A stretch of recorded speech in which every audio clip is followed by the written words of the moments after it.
My son ignored me for 12 years until the day he learned I had sold my patent for $28 million. Then he showed up at my new house in Scottsdale with his wife, her parents, and 3 suitcases saying, "Dad, family sticks together when it counts. We're moving in." I smiled, told them to make themselves comfortable, and began doing something I should have done 12 years ago. They never saw it coming. The wire transfer confirmed at 8:47 on a Tuesday morning in March. I was sitting at the kitchen table in my old house in Mesa, drinking black coffee from the same chipped mug I'd used since 1987, watching the numbers appear on my laptop screen. $28,400,000. After federal taxes, capital gains treatment, and Arizona's cut, I would clear just under $18 million. $18 million for a thermal shielding patent I had filed 22 years earlier while working as an aerospace engineer at a defense contractor in Tempe. The buyer was a aerospace components firm out of Houston. They had been licensing the patent for 9 years and finally decided owning it outright made more financial sense than continuing the royalties. My attorney, Carol Reyes, had negotiated hard. I had let her. I understood systems and processes, not negotiation tactics. That was why I hired people who understood things I didn't. I sat with the number for a long time. The coffee went cold. Outside, a mockingbird was going through its entire repertoire in the Palo Verde tree by the fence, cycling through Cardinal, J, Wren, starting over. I had always liked that about mockingbirds. They were persistent without being anxious. 41 years of aerospace engineering had given me a pension, a paid-off house, a reliable Buick, and a comfort with precision that made other people impatient. I knew how systems worked, how tolerances were calculated, how a single flawed specification could compromise an entire assembly. I applied that same thinking to my finances, my schedule, my home, everything in its proper place, every variable accounted for. My wife, Patricia, had died 7 years earlier. Pancreatic cancer, 8 weeks from diagnosis to the end. We had been married 34 years. After she was gone, the house felt like a blueprint without a structure built on it. I kept living in it because selling felt like admitting something I wasn't ready to admit. My son, Marcus, had stopped speaking to me 12 years ago when he was 31. The break had not been sudden. It had been a slow pressure failure, the kind that shows up as a hairline crack before the whole thing gives way. It started with money. Marcus had come to me with a business plan for a bar and restaurant concept he wanted to open with his wife, Tanya, in Phoenix. They needed $60,000 for the build-out. I had $41,000 in savings at the time. I offered it freely, told him it was a gift, no repayment required. Marcus looked at the number like I had handed him a parking ticket instead of a check. 41,000? Tanya's parents are putting in 80. You're saying my side of the family contributes less than half of what her parents can manage? I told him I was giving him everything I had. He said that was the problem. He said I had worked for a defense contractor for 3 decades and had nothing to show for it. He said some things about ambition and priorities that I am not going to repeat here because they were said in anger, and anger makes people cruel in ways they sometimes regret. The restaurant opened without my 41,000. I never found out whether Tanya's parents had actually contributed 80,000 or whether Marcus had simply said that to make my savings feel inadequate. It didn't matter. The calls slowed and then stopped. Birthday cards from his end ceased after year 2. I sent cards every year regardless to their house, to whatever address I could verify. I never knew whether he read them. I assumed not. 12 years is a long time to carry something like that. You learn to set it down without putting it away entirely. Patricia used to say I was better at processing grief than most men because I treated it like an engineering problem. Define the parameters. Accept the constraints. Work within what is actually possible. She wasn't wrong, but she also knew when I was using that frame to avoid feeling something rather than to understand it. The news about the patent sale did not stay private. It couldn't. There had been a press release from the Houston firm. Industry publications picked it up.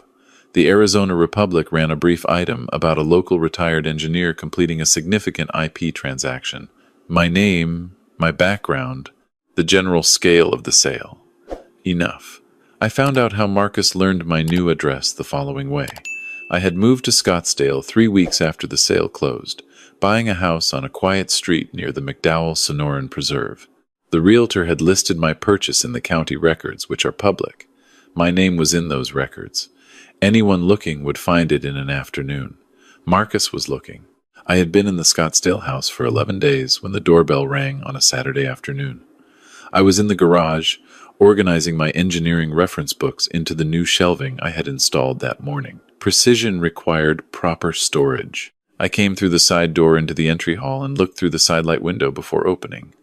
Marcus stood on the front step. He was 43 now, heavier than I remembered, with a short beard that had some gray in it. Behind him, Tanya stood with her arms crossed, in a way that looked like impatience, dressed as patience. Behind Tanya, two people I recognized as her parents, Gerald and Rosemary, stood near the sidewalk. 4 large rolling suitcases were arranged on my front walkway with the precision of people who had planned this approach carefully. I stood at the window for a moment. I was 69 years old, and I had not heard my son's voice in 8 years. The last time we had spoken was a phone call that lasted 4 minutes and ended without resolution. I had continued sending the birthday cards anyway, not because I expected a response, because it was the right thing to do. I opened the door. Dad. Marcus used the word the way some people use a key in an unfamiliar lock, pressing harder than necessary, hoping it will catch. Hey, it's been too long. He opened his arms. I stepped forward and let him embrace me because regardless of everything else, he was my son, and I had not stopped loving him when he stopped calling. That is not how love works. Not when you've held someone on the day they were born and felt the whole weight of your future change in one moment. We're so proud of you, Tanya said, moving forward before I could say anything. The patent sale. What an incredible achievement. This is long overdue recognition for your work. Her parents were already moving toward the door with a familiarity that suggested they had rehearsed this entrance. Rosemary smiled at me with the particular warmth of someone who has been told to be warm. Gerald was already looking past me into the house. Marcus gestured at the suitcases. We figured we'd come help you get settled in the new place. It's a lot of house for one person. We're here for you, Dad. There it was. We're here for you. 5 words that meant their exact opposite. I said that I appreciated them making the trip and that I would get them some water, and I stepped back from the door. They came inside. Gerald and Rosemary moved through my entry hall with the slow deliberation of people calculating square footage. Tanya made comments about the paint color and the lighting fixtures with the authority of someone planning renovations. Marcus followed me to the kitchen and stood against the counter while I ran glasses of water. The company offered fair value for the patent, I said, before he could steer the conversation there himself. It was a standard IP transaction. Marcus nodded slowly. Still, 28 million. He let the number sit between us. That's life-changing money, Dad. I mean, the family could really benefit from that kind of resources properly managed. I handed him the water glass. I have an advisor managing it. Carol Reyes referred me to a financial planner. It's all being handled. He set the glass down without drinking from it. Tanya's parents and I have been talking. Gerald has some experience in real estate investment, commercial properties in the Phoenix metro. You put a few million into the right deals, you're looking at serious returns. Gerald has been in commercial real estate, I said. Semi-retired. He knows the market. I told Marcus I would think about it. I said I needed to finish unpacking and suggested we order dinner. He relaxed slightly, interpreting my non-refusal as something closer to agreement than it was. That is a pattern I had noticed in him since childhood. He heard what he wanted to hear in the spaces between what was actually said. That evening, while Tanya's parents settled into the larger guest room and Marcus and Tanya took the second, I excused myself to my study, locked the door, opened my laptop, and searched for estate planning attorneys in Scottsdale, Arizona. The first name that came up with consistent 5-star reviews was a firm called Harwell and Patel. I sent an email that night requesting the earliest available consultation. I noted that it was time-sensitive. I received a response before 7 a.m. the next morning. David Patel could see me at 10 o'clock Monday. I told Marcus and Tanya I had a meeting with my financial planner Monday morning. They didn't question it. Tanya was already measuring the kitchen windows for curtains she had decided needed replacing. David Patel was a compact, methodical man in his late 40s who listened without interrupting. He had the particular stillness of someone who has heard a great many family situations and has learned that patience at the beginning saves considerable time later. I laid out the facts. The patent sale, the arrival, the suitcases, Gerald's real estate pitch, offered within 18 hours of their appearance. He nodded when I finished. Arizona follows the common law principle for estates. You have complete testamentary freedom, no legal obligation to leave anything to an adult child. He opened a folder on his desk and slid a single page across to me. This is a basic framework for an asset protection structure. Trusts, designated beneficiaries, explicit language, clean and bulletproof. What about contesting? He tapped the page. Explicit disinheritance language plus documented evidence of estrangement makes a contest extremely difficult. 12 years of no contact is a matter of record. The birthday cards you sent and never received responses to can be documented. I had kept every returned card, filed in chronological order in a box in my storage room. I told him this. He smiled for the first time. That's useful. We spent 2 hours on the structure. My estate would be divided. 60% to the Scottsdale Veterans Resource Center, 30% to the Arizona Children's Hospital Foundation, 10% to a scholarship fund at my former high school in Tucson. Marcus would receive a certified letter explaining the structure and a nominal sum of $1, listed by name to prevent any claim of accidental omission. I had one other request. I needed someone to do a financial background check. Discreet, thorough. Patel handed me a business card. Thomas Wiley. Former FBI financial crimes. Does private work now. Reasonable rates.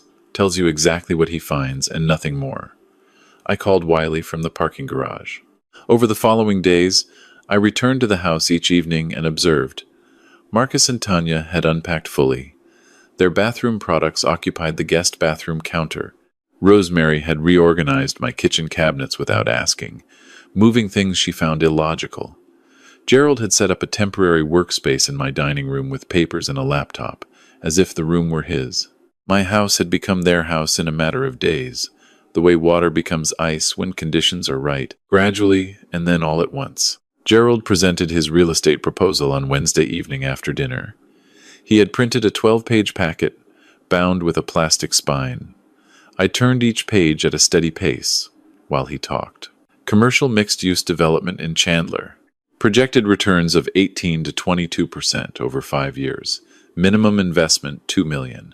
I set the packet on the table. I'll need time to review it with my advisor, I said. My voice was level. Of course. Gerald nodded with the confidence of someone who has never been told no in a way that stayed. Take your time. Thursday, Thomas Wiley called. Can we meet? There's quite a bit here. I told Marcus I had a follow-up with the financial planner.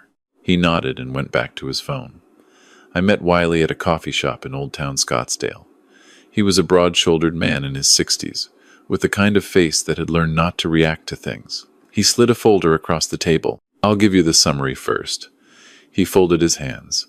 Your son and daughter-in-law are carrying combined debt of approximately $93,000. 3 credit cards maxed. A personal loan at 14% interest.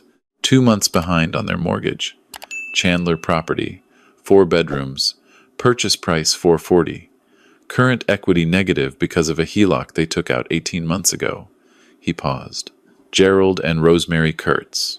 Similar picture. Retired on paper but cash poor. The commercial real estate portfolio Gerald describes had 3 properties. 2 sold at a loss in 2021. The third is under a short sale agreement. There is no active portfolio. The Chandler development he's pitching you doesn't exist as a registered entity. I searched every Arizona business registry. It's a concept document he made for you. I looked at the folder in my hands. The pages had the particular weight of things that needed to be held, but could not be unfelt. They had nowhere else to go. I said, mostly to myself. Wiley nodded. The timeline fits. The patent sale news went public March 11th. Marcus found your address through county records by March 14th. They were at your door by March 22nd. He paused. That's not a son coming home. That's a creditor identifying an asset. I thanked him, paid him, and drove back to Scottsdale.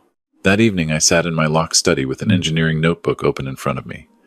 I had used these notebooks for 41 years. Graph paper, hardcover, the pages numbered and dated. I began writing in the same block print I had used since graduate school. Names, dates, statements, requests. The Thursday morning conversation with Gerald and every number he had quoted. The curtain measurements Tanya had taken. The kitchen reorganization I had not authorized. I wrote it all down. Evidence collection was second nature to an engineer. You documented everything not because you expected to need it, but because you might. Through the study door, I could hear them in the living room. Gerald's voice, telling a story about a deal in Tempe in 2018 that had made him serious money. Rosemary laughing in a way that sounded designed rather than felt. Tanya telling Marcus something in a lower register that I couldn't make out. I opened a new page in the notebook and wrote at the top, Phase 2. I had already thought through the approach. 41 years of engineering had taught me that the best interventions were elegant, minimum force, maximum precision. You didn't redesign an entire system when a single calibrated adjustment would correct the failure. I needed two things: documented evidence of their true intentions, and a public context in which those intentions could not be reframed. I had the first. I was going to build the second. The next morning at breakfast, I told them I was being recognized at the Arizona Aerospace and Engineering Legacy Dinner in 2 months. A regional industry event, 500 attendees, local media coverage. I had been asked to make a brief speech and to announce my philanthropic commitments publicly. I said I would like my family there for the announcement. Marcus looked up from his coffee. Announcement? I've been working with Patel's office to finalize my estate and charitable giving structure. I'm going to announce the beneficiaries publicly at the dinner. It's important to me that these commitments are made openly. The shift in the room was subtle but unmistakable. Tanya's posture changed. Marcus set down his fork. Gerald made brief eye contact with Rosemary. You're announcing your will publicly, Marcus said carefully. The broad framework. Yes. I kept my tone warm. I want the organizations to know they have my support, and I want family present when I make that commitment. These are significant decisions. You should be there. Marcus nodded slowly. Absolutely, Dad. We wouldn't miss it. After breakfast, I walked to the garage and stood among my engineering reference books for a while. The mockingbird from my old Mesa yard had apparently followed me to Scottsdale, or there was a different one here, which was entirely possible. It was working through its repertoire in the Ocotillo by the wall. Cardinal, Jay, Wren. I went back inside and called Carol Reyes to ask whether she knew anyone doing work with the Veterans Resource Center. As it happened, she was on their advisory board. The following 6 weeks had a particular texture. I was present in the house, but not available in the ways they expected. I had morning coffee on the back patio before they woke. I spent afternoons at the Veterans Resource Center or at Children's Hospital, meeting staff, learning the work, understanding how the money I intended to give them would actually be used. I attended a scholarship committee meeting at my high school alma mater in Tucson, drove down on a Thursday, and back the same evening. When Gerald brought up the Chandler development again, I told him I had consulted my advisor and it wasn't the right fit for my portfolio structure. He pressed. I smiled and said I appreciated the thought and moved on. He was not accustomed to polite refusals that didn't open into negotiation. He tried twice more over the following 2 weeks. Both times I gave him the same response in the same tone. Marcus tried a different approach. He came to my study one evening, knocked, waited for me to open the door. He sat in the chair across from my desk with the posture of someone who had practiced what they were about to say. Dad, I know I owe you an apology for the years we lost. He said it looking at the floor, then up at me. The restaurant didn't work out the way we planned. We made a lot of mistakes. I should have stayed in contact regardless of what happened between us. I'm sorry for that. I listened to every word. I had been an engineer for 41 years. I knew what a structural load test looked like. He was applying weight to the relationship, checking whether it would hold. I told him I appreciated hearing that, and that the lost years had been painful. I told him I hoped we could build something honest going forward. I watched his face process my response. He was looking for the opening, the place where forgiveness became financial access. I didn't give him one. After he left, I sat with what I was feeling, which was grief mostly, not anger. Not satisfaction, just the particular grief of seeing your child clearly for what they have become and knowing that the distance between who they are and who you had hoped they would be is not something you can engineer your way across. I had loved Marcus from the moment they put him in my arms in that hospital in 1980, and I would love him until I stopped existing. That was not the question. The question was whether love required me to hand over my savings and my autonomy and my dignity to prove it. The answer to that question I had settled a long time ago, quietly and alone, in the house in Mesa after Patricia died. The dinner was held at the Arizona Grand Resort on a Friday evening in late May. 512 registered guests, aerospace industry veterans, community leaders, major donors, local government officials, 3 television news crews. The event coordinator had asked me to keep my speech to 8 minutes. I had prepared 12. I spent the week before the dinner in David Patel's conference room reviewing the documentation Thomas Wiley had assembled. We went through everything. The fabricated development proposal, the debt totals, the timeline of Marcus's arrival relative to the patent sale news, recorded conversations from my home, all legal under Arizona's one-party consent statute, which I had confirmed with Patel before I began recording anything.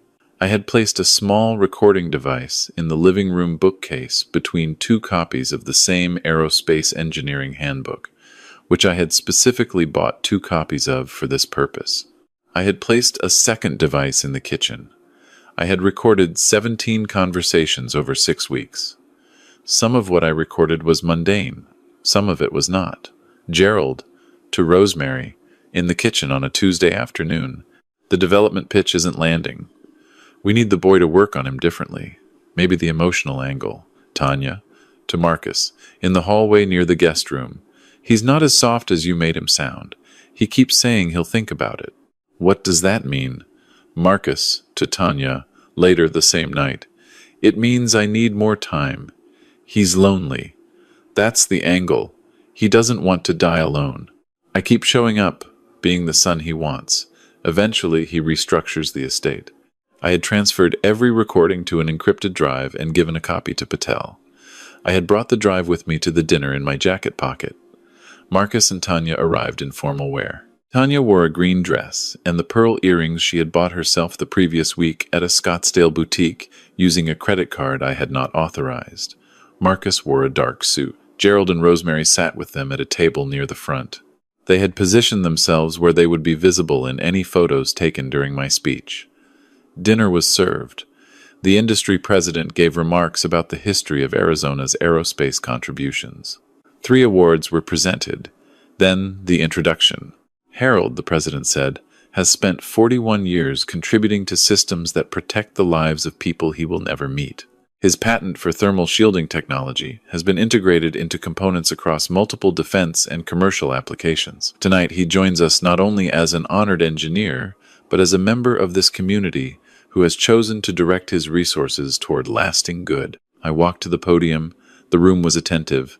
Marcus and Tanya were watching me with expressions they had calibrated for this moment. Proud, supportive, present. I thanked the industry association. I spoke about Patricia and what 41 years of shared work meant. I spoke about the veterans I had spent the past 6 weeks getting to know at the resource center, and the children at the hospital, and the young people from my high school in Tucson who were working their way through degrees that might not have been possible without financial support. And then I said, I also want to talk about family. Because my son Marcus came home recently after 12 years, and his return helped me understand something clearly. I clicked the remote.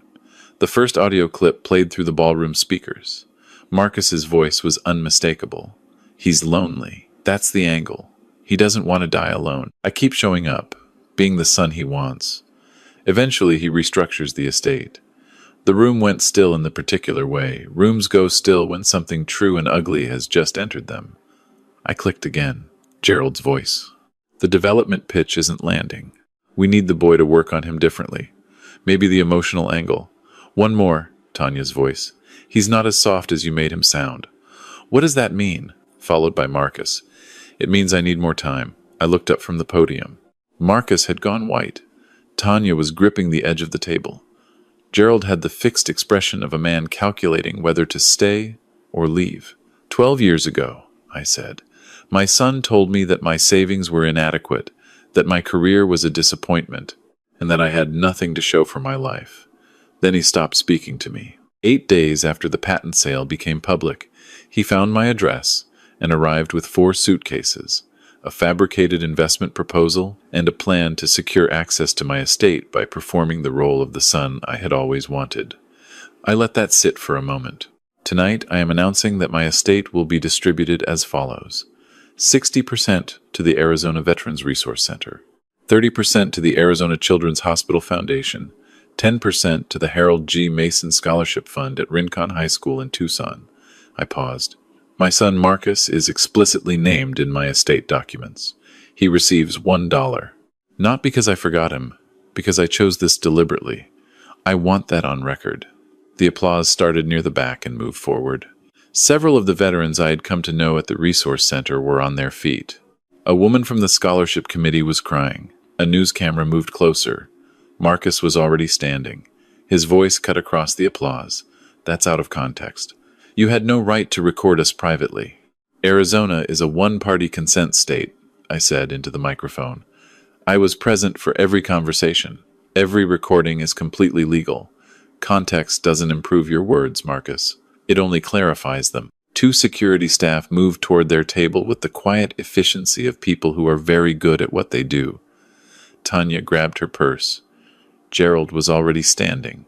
Marcus turned in the doorway, pointing. You'll regret this. We're family. You owe me. I looked at him across the length of that room, past 500 people, past the cameras, past 12 years. I owed you love when you were growing up. I gave that. I owed you honesty when you came back. I gave that too, tonight. We're settled. The doors closed. The applause in the room didn't stop for a long time. The legal response came 9 days later. Marcus and Tanya had retained a firm in Phoenix. The complaint alleged defamation, intentional infliction of emotional distress, and invasion of privacy. They were seeking $3 million in damages. Patel called me at 7 a.m. I read the filing before breakfast. I told him to proceed. The preliminary hearing was in July before Judge Angela Reyes, no relation to my attorney, Carol. Judge Reyes had a reputation for precision and impatience with cases that wasted her time. She had reviewed the evidence package Patel submitted before the hearing. Their attorney, a man named Bradford who wore expensive shoes and a look of permanent mild grievance, argued that I had deceived my family into providing statements under false pretenses, that the public presentation had been designed to humiliate rather than inform, and that the recordings, while technically legal, had been obtained through manipulation. Patel's response was brief. Every statement Mr. Bradford characterizes as humiliating was made voluntarily by his clients in a private residence legally occupied by Mr. Mason, who was present for, or the subject of each conversation. Truth is an absolute defense to defamation in Arizona. The financial documentation establishes that the plaintiffs arrived at Mr. Mason's home in direct response to his patent sale becoming public, bringing a fabricated investment proposal and a stated strategy of exploiting his loneliness to access his estate. Mr. Mason had every right to make that factual record public in whatever forum he chose. Judge Reyes looked at Bradford over her reading glasses. Counselor, on what theory does your client expect relief when the sole contested statements are recordings of your client's own voice? Bradford adjusted his expensive shoes. The method of collection, Your Honor, and the context in which the recordings are legal, Judge Reyes said. The statements are your client's own words. The financial documentation has been authenticated. She closed the folder in front of her. Dismissed with prejudice. Patel, file for sanctions under Arizona's anti-SLAPP provisions. I'll hear that motion. Outside the courthouse, a reporter from Channel 12 asked how I felt. I told her I felt finished. Not victorious. Not vindicated. Those words implied that the outcome had been in question. The outcome had never been in question. I had been an engineer. I understood tolerances. I had built this structure to spec, and it had held. Thomas Wiley had sent a brief update the previous week.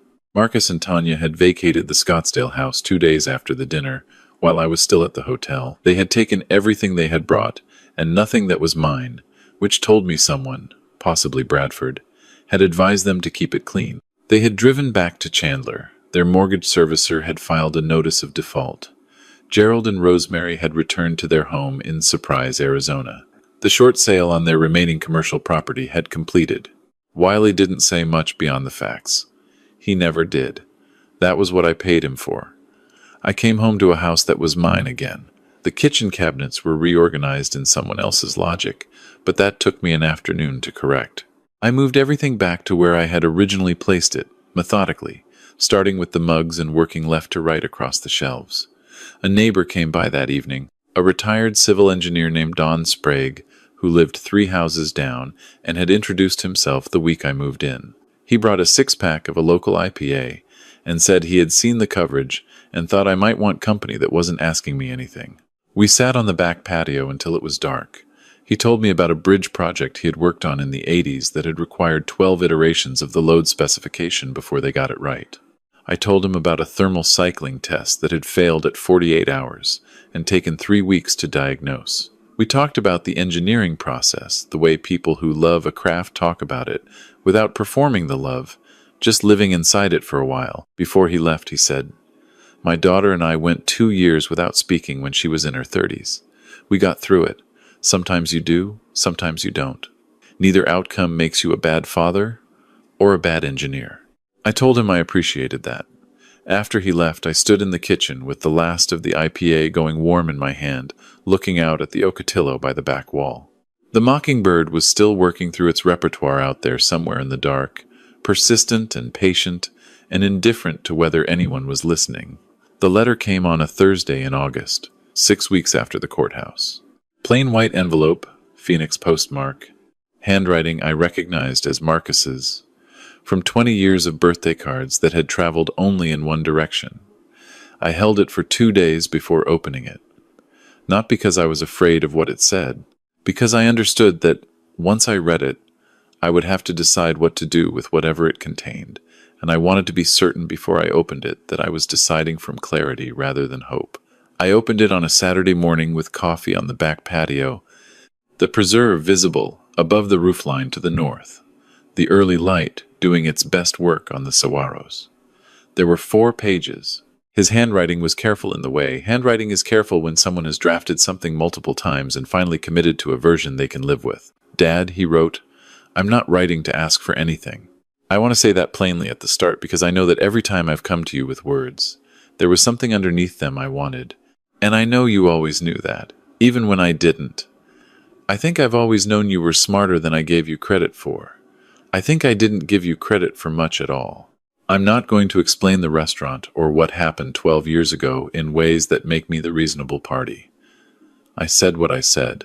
I called your savings inadequate and your career a disappointment, and the reason I said those things is that Tanya's parents had been in my ear about ambition and success and what a real provider looked like, and I was 21 years into trying to be what they thought I should be, instead of who I actually was. That doesn't excuse it. I'm not offering it as an excuse. I'm offering it as the honest account of why I became someone who would say those things to his father. Coming back when the sale went public was Tanya's idea first, but I agreed to it. I want to be precise about that. I agreed to it. I knew what we were doing. I told myself a story about how it was also a real reconnection, that the money was just the occasion and the relationship was the point. But you played me that recording in that ballroom, and I heard myself say exactly what we were actually doing. I keep showing up, being the son he wants. Eventually he restructures the estate. That's what I said. In your house, in the dark, when I thought you were asleep. You heard me say that. So did 500 people. I've been thinking about what it takes to say something like that about your own father. Tanya and I have separated. I don't know if it's permanent yet. I've been staying in a spare room at a friend's place in Tempe. I'm working again. IT consulting. Slow but enough. The mortgage situation is bad but manageable if I can keep the current contract. I'm not telling you any of this to generate sympathy. I'm telling you because I think you deserve an honest account of where things actually are, since you've been getting the performance version for years. I don't expect a response. I don't expect you to change anything. The dollar in your will is honestly more than fair. It's more than what I gave you, which was silence and contempt.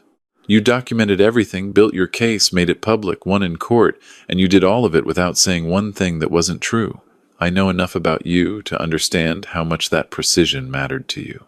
I think I understand you better at 43 than I did at 31. I'm not sure that understanding arrived in time to matter. Mom used to say you were the most patient man she'd ever known. Not passive, patient. You would wait for the right moment with the same focus you brought to everything else. I think I always read that as coldness. I don't read it that way now. I hope the Veterans Program does good work. I hope the kids from Rincon get what they need. I hope the engineering scholarship puts someone in a lab somewhere who finds something worth finding. I hope you're okay, Dad. Marcus. I folded the letter and held it for a while. The mockingbird was in the Palo Verde again, running through its repertoire. I wondered if it was the same bird from Mesa, or just the same impulse distributed across the species, this drive to collect and reproduce every voice it had ever heard, to keep the catalog current, to never stop adding to what it knew. I put the letter in my desk drawer, not in the trash and not in a file. The drawer felt like the right place. Present, but not answered. Preserved, but not acted on. Some doors stay closed even when you understand why they were locked. Others you leave in a state of considered uncertainty. Not open, not sealed, just held. Carol Reyes called that afternoon to say the Veterans Resource Center wanted to name their new job training wing after me. I told her I was uncomfortable with that. She said sometimes what you're comfortable with is less relevant than what the community needs, which is to understand that individual generosity can change institutional capacity and that naming things makes that visible. I told her I would think about it. Don Sprague knocked on the door that evening with a problem he was having with his irrigation system's pressure regulation, and we spent an hour in his front yard with a pressure gauge and a set of adjustable wrenches, diagnosing the system in a methodical sequence until we found the faulty valve, replaced it with one from his garage shelf, and watched the drip emitters across his desert landscaping return to their proper flow rate. Standing back and watching a system work the way it was designed to work, quietly and without drama, doing its job that has always been the part of engineering that felt closest to what other people call happiness. I drove home as the sun was going down behind the White Tank Mountains to the west, the sky doing what Arizona skies do at that hour, a performance so regular and so magnificent that you never fully account for it regardless of how many years you've watched it. I pulled into my garage, sat in the Buick for a moment with the engine off. My son was in Tempe, in a borrowed room, putting his life back together one honest day at a time. My estate was structured, documented, and in the care of people who knew what they were doing. The organizations I had chosen to support were planning programs and facilities and scholarships that would outlast me by decades. The house was mine, the evenings were mine, the work was mine. That was enough, more than I had expected, less than I had imagined, which is, in my experience, usually how the good things come. I went inside and made coffee and sat at the kitchen table with Marcus's letter in front of me, not to read it again, but just because setting it on the table felt like acknowledging that it existed, that the story it represented had not yet arrived at its final configuration, that there might be more variables to account for before the tolerances were fully established. The mockingbird was in the Ocotillo by the back wall, still at it, still adding to its catalog, still getting the notes right. I listened for a while,